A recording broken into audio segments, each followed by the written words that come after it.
Hey guys, so I have 4 videos left to do. 5 including the Raptors one that I'm going to do eventually. Don't want my cat's behind me. But yeah, so this one is going to be the Sharks and the Golden Knights. So the season series this year was January 10th in Vegas, 3-2 San Jose. March 18th in San Jose, 7-3 Vegas won. And March 30th in San Jose won in overtime 4-3. So 2 of the road teams won. The Sharks went 2-1-0 and Vegas went 1-1-1. I think. Yeah, I think they went 1-1-1. So now moving on to the records. So Vegas is 43, 32, and 7. They have 993 points and they're second in the Pacific. San Jose is 46, 27, and 9 with 101 points, and they are third in the Pacific. I don't think I did the. Shoot, no, I didn't. Okay, that's fine. So yeah, now going into like the home and away records. So San Jose at home is 25, 11, and 5, while on the road they're 21, 16, and 4.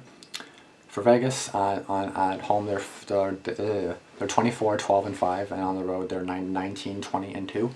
So they're all obviously a lot better at home. 19, 20, and 2. It's not that good. I mean, whatever, I guess. Well, whatever. So as probably a lot of you guys know, in 2018 they played together in the second round. So in Game 1, Vegas dominated. Vegas had a home ice advantage. Now San Jose has home ice advantage, so let's see if that plays any difference. So Vegas won Game 1, 7-0.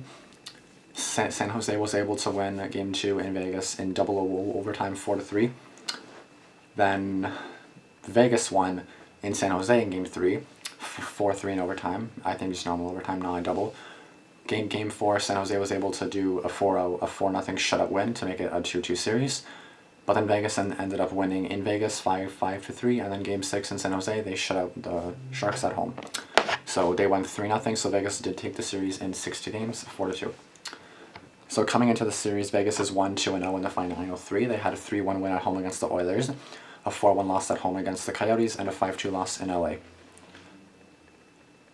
San Jose is coming in 2-1-0 in their final 3, a 4-2 loss in Vancouver, a 3-2 win in Edmonton, and a 5-2 home win against the Avs. Now moving on to the goalies. For Jones, for the Sharks, he's 36, 19, and 5, which is an .896 save percentage. Fleury, 35, 21, and 5, which is a .913 save percentage. In Vegas' last 10 games, they're 3, 5, and 2 with back-to-back losses. San Jose in the last 10, 3, 6, and 1. Does that make sense? Yes, it does. With 2 wins in a row. So both teams have not had a good last 10 game records, and then Vegas has lost to us too. But again, it doesn't really matter how they go into the playoffs, but I always like to mention it just because I feel like it does have an effect, even though it really doesn't, because like let's say Boston sweeps Toronto 4-0, and then it doesn't matter, like Toronto could still sweep the series, you know what I mean? Of course I'll use that as an example, Toronto and Boston, but yeah. So now moving into like the preview, I try to have like as many things to say as I possibly can. I go online to like see why, you know. So the series is a rematch from last year's playoffs and features 2 teams that have both unsuccessfully represented the Western Conference in the Stanley Cup final within the past 3 years. There is a core of San Jose Sharks still in search of their first ring, the one they failed to get when they lost to the Pittsburgh Penguins in 2016. The Vegas Golden Knights, meanwhile, are trying to replicate their expansion magic from 12 months ago. Both squads finished the year with a lot of L's, though San Jose's troubles reached further back than Vegas's. 1 year ago, Mark Stone and Erik Karlsson were Ottawa Senators with uncertain futures. Now they'll meet in a first-round series with UFA to beat Karlsson, perhaps entering the final phase of his Sharks career, while Stone is gearing up for what figures to be the first of many postseason experiences with the Golden Knights. So going into some advanced stats, so Vegas' CF percent is 54.36, third. Their GF percent, which is 51.64, is 13th. Their save percentage is 91.54, which is 24th. Their shorthanded percent is 7.75, which is 19th. Their PDO is 993, which is 22nd. For San Jose, their CF percent is 54.87, so just a bit better than Vegas's, which is first. They have 50.93 goals for, which is 14th. Their save percentage is 89.68, which is 31st last. Their shorthanded percent is 5th, 9.03, and their PDO is .987, which is 27th. So I'll see even worse than Vegas's. So going into some team stats. So Vegas on the power play has not been so good. Their power play has been 16.8%, which is 25th. Their penalty kill has been obviously better, 80.9%, 14th. They have 246 goals for, which is 14th, and they have 228 goals allowed, which is 10th. For San Jose, their power play is a lot better, 23.6%, which is 6th in the league. Their penalty kill is 80.8, so just 1.1 better than Vegas's, which is 15th. Or apparently worse, sorry. No, Vegas is better, yeah, so Vegas is just 0.1 better. They have 289 goals for, which is 2nd, and they have 258 goals allowed, which is 21st in the league. Again, their head-to-head record is Vegas is 2-1-1 against San Jose, and San Jose is 2-2-0 against Vegas. So these teams have history, which is saying something given this is only Vegas' second time in the postseason. Sorry, this is only Vegas' second season in the league. The last time you could reasonably cling to any doubts about the Cinderella 2018 Golden Knights may have been before Game 1 of their second round series with the Sharks. On the heels of sweeping the Los Angeles Kings, Vegas came out on home ice and blitzed San Jose 7-0 in the opener. If you didn't believe there was something special going on with that team at that point, it was probably just impossible to convince you. After splitting overtime affairs in games 2 and 3, Vegas won the series in 6 games, like I mentioned before. The Sharks are probably kicking themselves over the fact they have to see Vegas so soon this spring. San Jose was 1 point up on the Calgary Flames for first place in the Pacific Division and entire Western Conference with 1 month remaining in the season. Then the Sharks went 3-8-1 down the stretch. Now instead of drawing the Colorado Avalanche, the lowest seed in the West draw, they're staring down a team that seemed to find itself during the stretch run. Vegas is 11-6-2 since February 26th, the day after the trade deadline. That saw them acquire Stone from Ottawa. Though they finished the year 1-5-2, Marc-Andre Fleury was on the shelf with a lower body injury for most of that. The top line of William Karlsson between Riley Smith and Jonathan Marchessault came alive in the final quarter of the season, rediscovering the form that made them so dangerous in the Knights' debut season. Vegas Golden Knights X Factor, if you're comparing the iteration of the Knights to the one that made the final last year, here's the math. Subtract James Neal, add Stone, Max Pacioretty, and Paul Stastny. On the surface, that's an equation that Vegas should be thrilled about. Those 3 newcomers from the squad's second line, and if they ever get locked in, look out. Pacioretty in particular is interesting. The former Habs captain has had a rough go in his first desert season, including spending some time on the shelf. He scored just twice in his first 16 outings with the team, then buried 8 in 7. Pacioretty again went cold to finish the year, finding the net twice in his final 15 contests. If big number 67 can get dialed in, it will provide a whole another dimension for this club.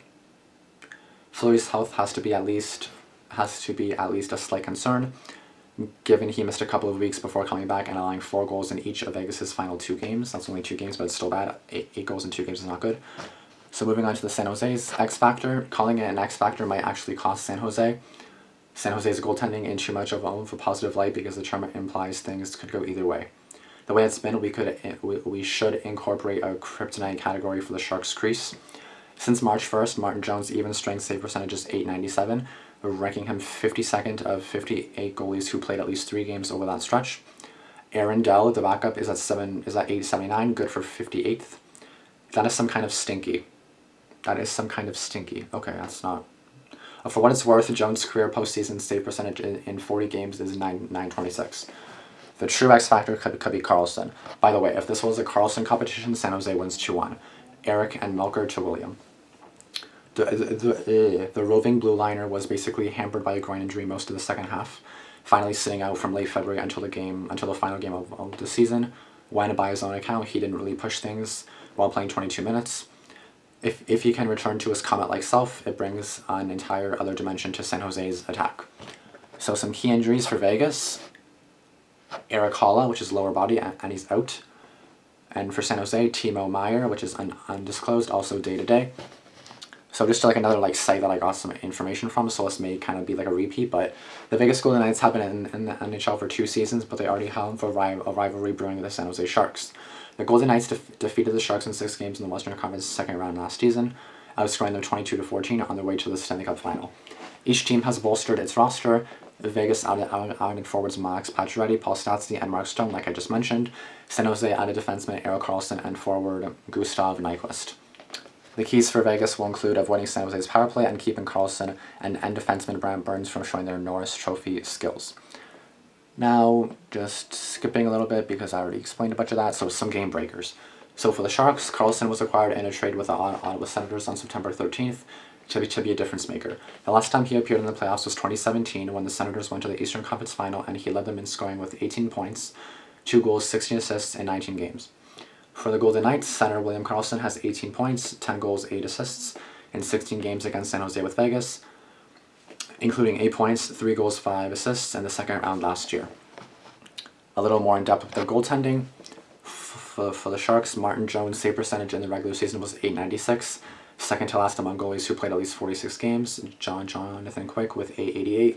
In 3 games against Vegas, he had a 3.62 goals against average and .893 save percentage. In the playoffs against Vegas, he had a 3.13 goals allowed and an .895 save percentage and 1 shutout. For the Golden Knights, Marc-Andre Fleury had a .913 save percentage in the regular season. In 2 games against San Jose, he had a 1.54 goals against, a .950 save percentage, and 1 shutout. In the playoffs against San Jose, he had a 2.14 goals against and a .935 save percentage and also 2 shutouts. So some numbers to know. So the Sharks were tied for third with the Calgary Flames in goals per game at 3.52 and 6th on the power play, 23.6%. In the regular season, they have 8 players who had at least 50 points, 3 more than any other team. For the Golden Knights were tied for 13th with the Montreal Canadiens in goals per game at 3. But after acquiring Stone from the Senators on February 25th, they averaged 3.32 per game, which is obviously more, and that's 6th in the league.